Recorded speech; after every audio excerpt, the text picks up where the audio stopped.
Durante muitos anos, estudiosos e críticos afirmavam que Davi nunca havia existido. Para eles, o maior rei da história bíblica não passava de um mito nacional israelita, uma figura inventada séculos depois para justificar a identidade de um povo. A Bíblia dizia uma coisa, a ciência, aparentemente, dizia outra. Até que, em 1993, uma descoberta inesperada mudou tudo. Uma pedra quebrada, enterrada por 2.800 anos, trouxe à tona 3 palavras que silenciaram o mundo acadêmico. 3 palavras que provaram um texto bíblico escrito 1000 anos antes. 3 palavras que mudaram a arqueologia bíblica para sempre. Mas para entender o impacto dessa descoberta, precisamos voltar no tempo. Por décadas, um grupo de estudiosos chamado minimalistas afirmou que quase toda a história bíblica anterior ao século 8 a.C.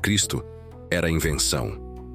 Eles diziam que não havia prova arqueológica de Saul, Davi ou Salomão. E como nenhuma inscrição mencionava Davi, concluíram que ele nunca existiu. Livros inteiros foram publicados para provar isso. Cursos universitários foram montados sobre essa tese.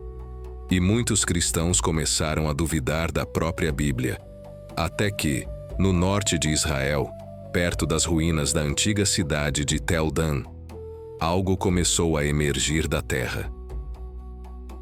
Durante uma escavação liderada pelos arqueólogos Avraham Biran e Joseph Navé, um voluntário encontrou uma pedra negra com inscrições em aramaico antigo. A pedra estava quebrada em pedaços, vestígios de um monumento erguido por um rei inimigo de Israel. E quando os especialistas começaram a traduzir as linhas, a surpresa veio. O texto dizia: "Eu matei o rei de Israel e o rei da casa de Davi." Essa foi a primeira vez na história que a arqueologia encontrou, fora da Bíblia, a expressão "casa de Davi", escrita por um inimigo, não por um israelita. Isso era gigantesco. Por quê? Porque em arqueologia, quando o inimigo confirma a existência do seu rei, a discussão acaba. O termo Casa de Davi, no costume do Antigo Oriente, significa dinastia real fundada por Davi.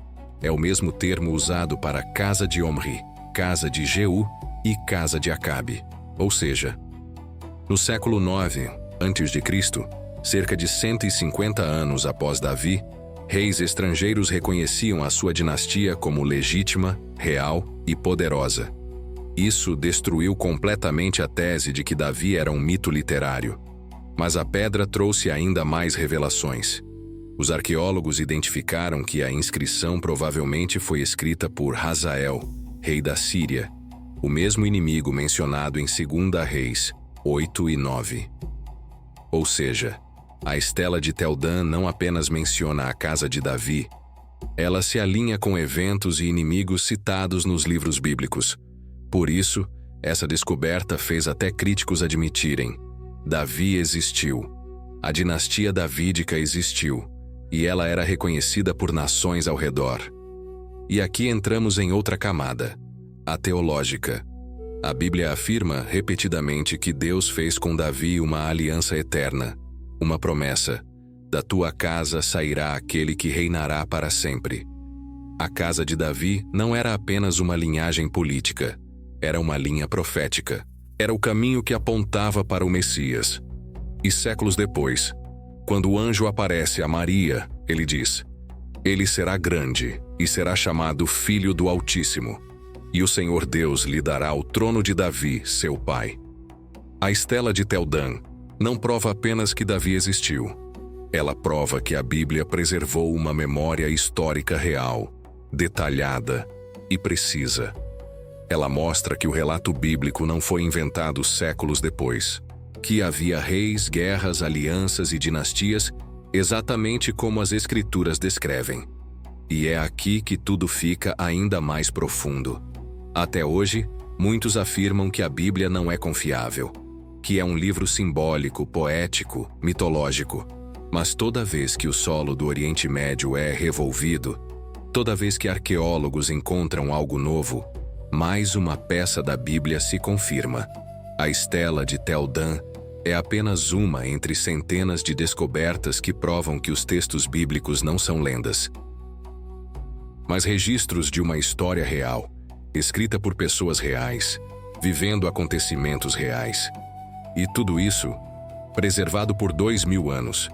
E hoje, confirmado pela ciência. A Bíblia não precisa da arqueologia para ser verdadeira. Mas quando a arqueologia fala, ela ecoa o que as Escrituras já disseram muito antes. A estela que estava enterrada na terra por quase 3 milênios não estava ali por acaso. Ela esperou o momento certo para aparecer. E quando surgiu, deixou claro. A história da fé não foi construída sobre lendas. Ela foi construída sobre fatos. E se essa verdade fortaleceu a sua fé hoje, prepare-se, porque existem outras descobertas que são ainda mais impressionantes. E você vai ver todas aqui, no Livro do Sábio.